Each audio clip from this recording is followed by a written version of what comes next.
Welcome back, my friends, to the D-Rate the Hate podcast. I am your host, Will, and this week we are going to talk about people of influence. What is a person of influence? We're going to get into that. And this week being MLK Day, Martin Luther King Jr., arguably one of the most influential people in American history, so we'll talk a little bit about him too.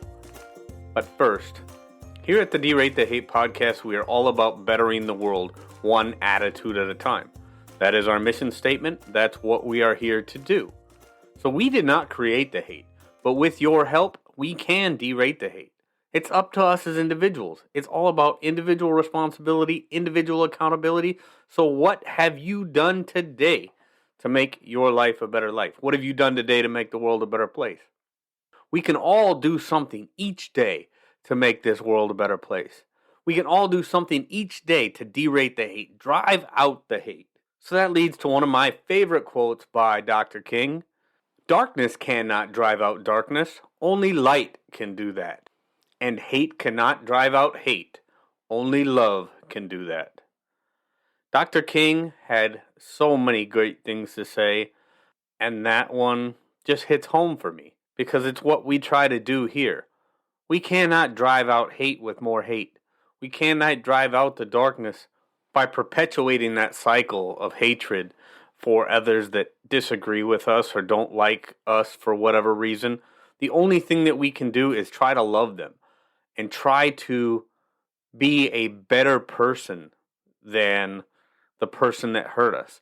Be the person who breaks the cycle.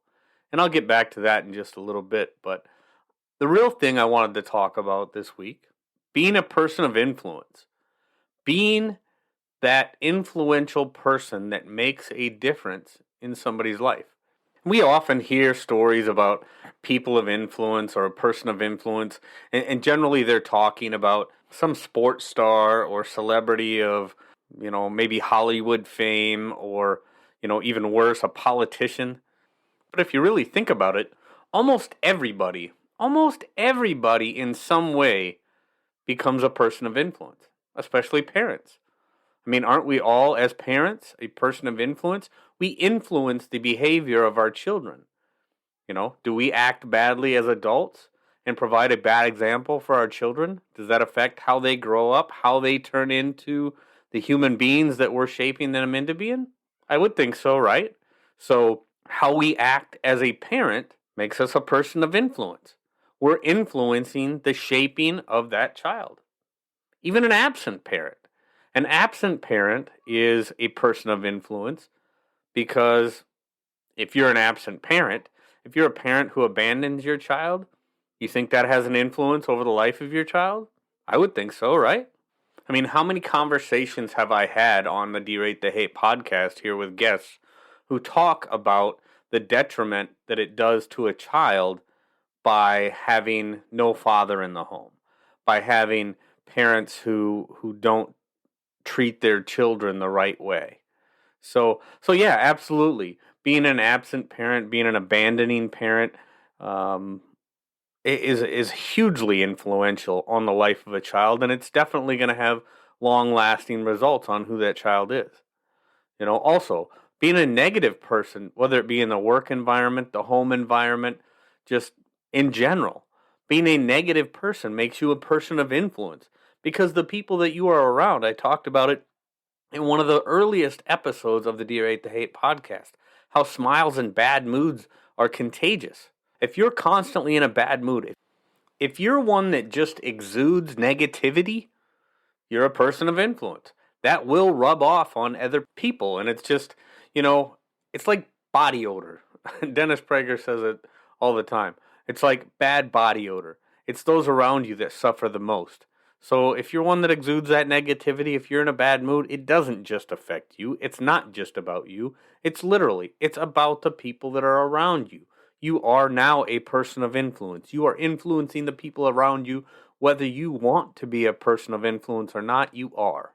So I brought up Dennis Prager. Dennis Prager, I look at him as a mentor. I really like what he does on his show, in his podcast, with his PragerU educational platform. And he is a huge person of influence and a huge mentor of mine, somebody that I look up to in a lot of ways. And one of the things that he says all the time is we have a moral obligation to be happy. And I truly believe that because, again, we are all in some way, shape, or form a person of influence.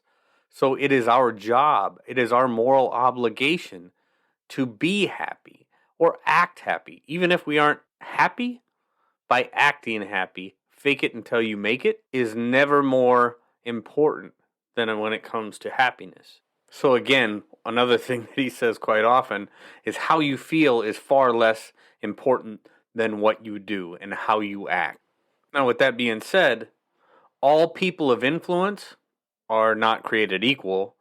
And like I've said many, many times on this podcast before, sometimes those that know the least say it the loudest. And unfortunately, they get the biggest platforms. So while the message that they're conveying may be a bad one or a negative one, they have a big platform, they have a big voice, and they are a person of influence, and it's not an influence for good.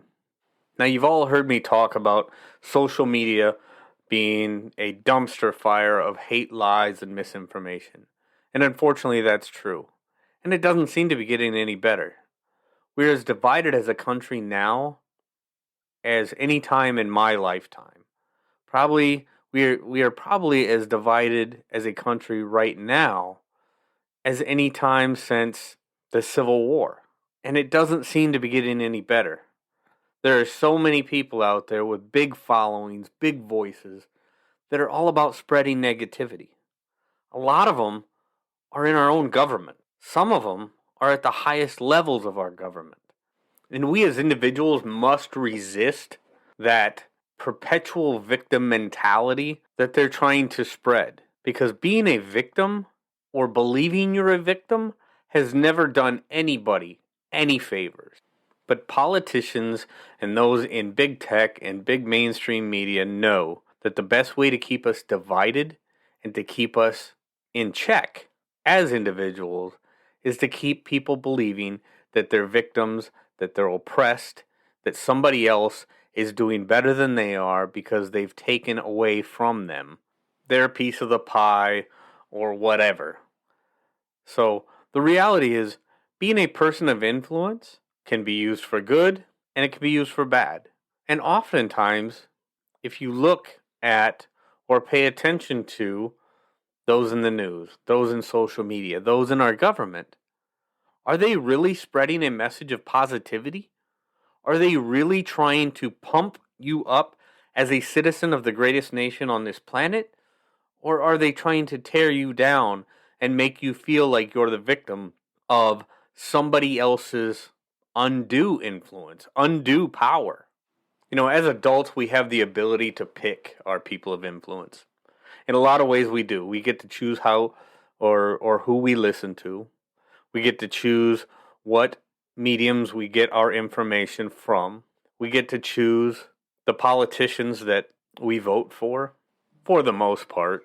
I mean, let's face it, right now, politicians are out arguing over a problem that they created, and we all just have to sit back and wait until they're done lying, race baiting, and bloviating over a made-up crisis, but that they themselves created. But I digress. Let's get back to the kid thing. So, children do not have an opportunity to pick who their people of influence are. Children's minds are shaped by those they are around, and they don't get to pick the people that they are around.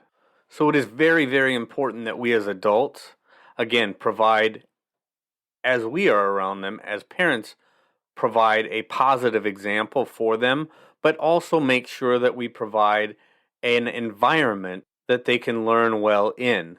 And that means making sure that they are in a positive learning environment with teachers who have their best interest, teachers who have the same value system that the parents do, so that the parents know, because it's the parents' choice, the type of children they want to raise. So the parents have every right to have a say in the type of people that are influencing their children. So that's a very important aspect of this too. Because teachers, are by all rights, by all means, one of the biggest people or persons of influence that our children will ever be around.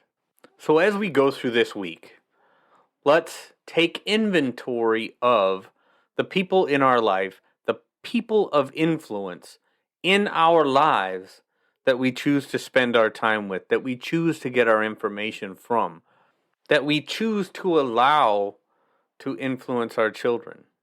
Let's remember that it is ultimately our choice as adults, as individuals, to decide who we will allow to influence us and those who we will not allow to influence us. Figures in our past like Martin Luther King Jr. made an incredible difference. They changed the world with the words that they said. There are people on the opposite side of positivity and togetherness and cohesiveness and unity, like was spread, the love that was spread by Dr. King, that used their podium, that used their voice today to spread negativity and hate. We must resist those forces, and we also must be the one that breaks the cycle. I talked about this very early in this podcast, and it made me think of a meme I saw recently. It says, be the one or be the person who breaks the cycle. If you were judged, choose understanding. If you were rejected, choose acceptance. If you were shamed, choose compassion. Be the person you needed when you were hurting, not the person who hurt you. Vow to be better than what broke you. To heal instead of becoming bitter so you can act from your heart, not your pain. That was by Lori Deschain, I believe, if I said that right. We must find and follow the positive voices, those that pump us up and not bring us down, those that bring us together and not divide us, those like Martin Luther King Jr., who talked about love and not hate. With that, I'm going to wrap up this episode the same place we began. Martin Luther King Jr. said, darkness cannot drive out darkness. Only light can do that. And hate cannot drive out hate. Only love can do that. Friends, if you heard anything in this episode or any of my other episodes that meant anything to you, please share them. Share them far and wide on social media, in your email list, or wherever you can. Get on wherever you listen to your podcast. Leave us a review. Leave us some feedback. And help me to derate the hate. Help me better the world one attitude at a time, and let's make this world a better place together. It's all greatly appreciated. So greatly appreciated. So get out there, be kind to one another, be grateful for everything that you've got, and remember, it's up to you to make each and every day the day that you want it to be.